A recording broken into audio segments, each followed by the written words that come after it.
appreciate his time. And please join me in welcoming George Weigel.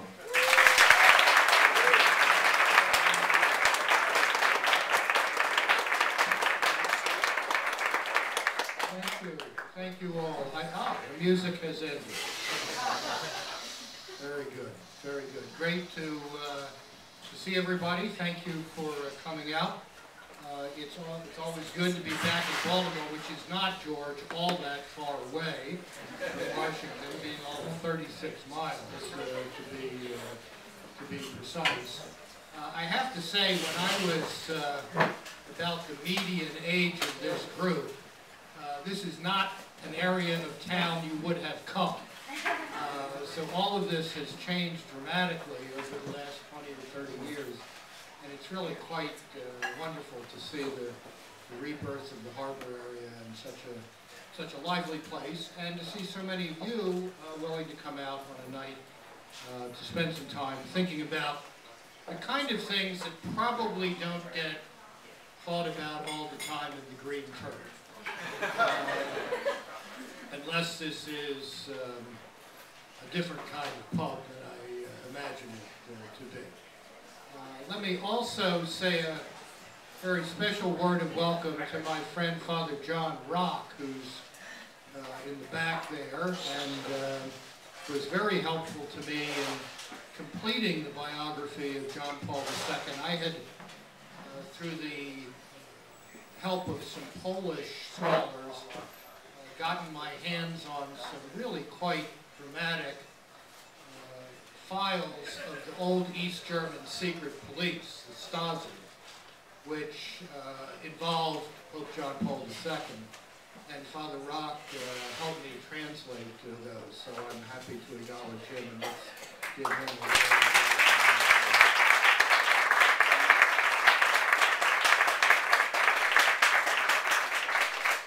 In case anything comes flying in my direction from the bar, that would be because my daughter Gwyneth is here.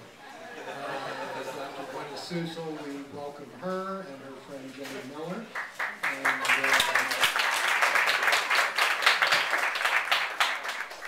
okay, what I would like to talk about tonight actually begins on a hot August afternoon in 1997. I was in Paris for the World Youth Day that year, and having not been in the city for 33 years at that point, I went on a free afternoon to see some parts of Paris that I hadn't seen before, or that had happened, that had been built since I was last there in 1964. And in my trusty green Michelin guidebook, I noticed that there had been an enormous mixed-use development called La Défense, built west of the Seine River. And in the center of this development was an enormous arch called the Great Arch of La Défense, which was France's official memorial to the 200th anniversary of the Declaration of the Rights of Man and Citizen in 1789. So I decided I would go over and have a look at this. The Great Arch of La Défense is the world's biggest Lego. That's about the best way to describe it. It is a 40-story tall, open white cube faced in 1.4 acres, I think it is, of white Carrara marble. And on a hot August afternoon, it's literally blinding in its brightness. But it's a Lego. It's a featureless, open cube 40 stories tall. And when you go there, they will give you all sorts of brochures explaining what this thing is and how big it is. And one of those brochures bragged about the fact that you could fit the Cathedral of Notre Dame, towers, spire, and all, inside the Great Arch of La Défense. So I took the elevator up to the top. It's an absolutely stunning view of one of the great cityscapes in the world, and you look down the center of Paris through the Champs-Élysées, past the Arc de Triomphe, all the way down to the Ile de la Cité, and there is Notre Dame in the distance. And somehow the question came into my mind, on top of this human rights monument, which culture would better protect human rights, democracy, the rule of law? The culture that built this colossal, stunning, but ultimately very sterile cube, this gigantic Lego, or the culture that built Notre Dame with its plurality, its distinctiveness, its difference, stained glass, stone, wood, carvings of all sorts of strange and wonderful creatures. Which culture would best support the human rights that this cube was intended to honor? I didn't think about that for a long time, but the question must have stuck in the back of my mind for some 6 years later.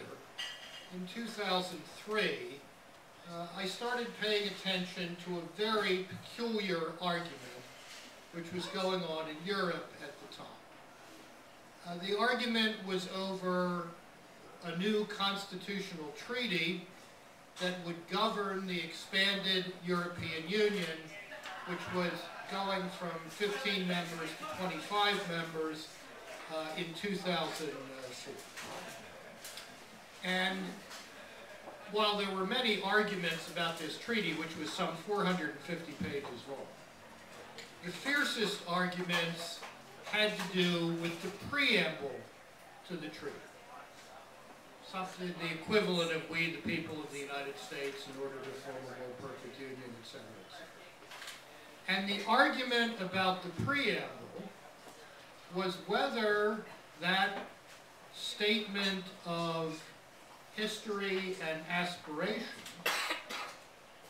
could mention Christianity as just one of the sources of contemporary Europe's commitment to human rights, democracy, civility, tolerance, the rule of law, all those good things. And there was a ferocious debate throughout Europe for a year and a half on this question. And the proponents of the obvious, namely that Christianity had something to do with this, lost the argument. Because the preamble to the European Constitutional Treaty of 2004 cited as the sources of contemporary Europe's commitment to all the good things: civility, tolerance, human rights, democracy, rule of law, etc. The classical heritage, the Enlightenment, and contemporary thought. Here comes some food. It's like pulled pork if we keep it still. I wrote in a column at the time that if the only sources of 21st century Europe's commitments to human rights and democracy were the classical heritage, the Enlightenment, and contemporary thought, that seemed to suggest that nothing of consequence for 21st century Europe had happened between Marcus Aurelius and Descartes, which was 1,300 years, which seemed to me a very long time for nothing to have happened. And then it began to become clear to me that what was going on here was not simply a deliberate act of historical amnesia, a kind of deliberate erasing of the chalkboard of history. More food. Hang on. Cheeseburger and bacon cheese.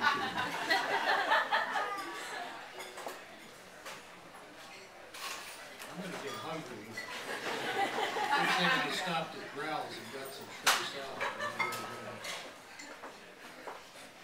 this was not only a deliberate act of historical amnesia, it was an act of historical amnesia in service to a project. And that project was the creation in the Europe of the third millennium of what my great friend Father Richard John Newhouse would have called the naked public school. Namely, a Europe completely devoid of religiously informed moral argument in its public life. Not just devoid of religious argument, but devoid of religiously shaped moral argument. Crab cake and mac and cheese? Crab dip, sorry. This is Baltimore. And that suspicion of mine that this is what was afoot was confirmed when during that debate over the preamble to the Constitutional Treaty, the two most prominent philosophers in Europe at that time, Jürgen Habermas and Jacques Derrida, published a joint op-ed piece in which they said the Europe of the future must be, quote, neutral between worldviews. In other words, no settled moral convictions would be permitted to frame the public life of the Europe of the future. Now, whether it's possible, in fact, to be neutral between worldviews is a whole other question. But that was the proposal. That was the proposal. All of this seemed strange, but perhaps merely an example of accelerating secularization on steroids, until I started at about the same time in the middle of the last decade looking closely at demography, and specifically at European birth rates. And there I discovered something quite astonishing. For the first time in recorded human history, absent wars, plagues, or natural disasters, amidst health, wealth, and security, an entire continent was systematically and deliberately depopulating itself. No country in Europe had, or to this day has, a replacement level birth rate, which, as you all know, is reckoned to be 2.1 children per woman. Not a single one. Moreover, it seemed to be the case that this had been going on for several generations.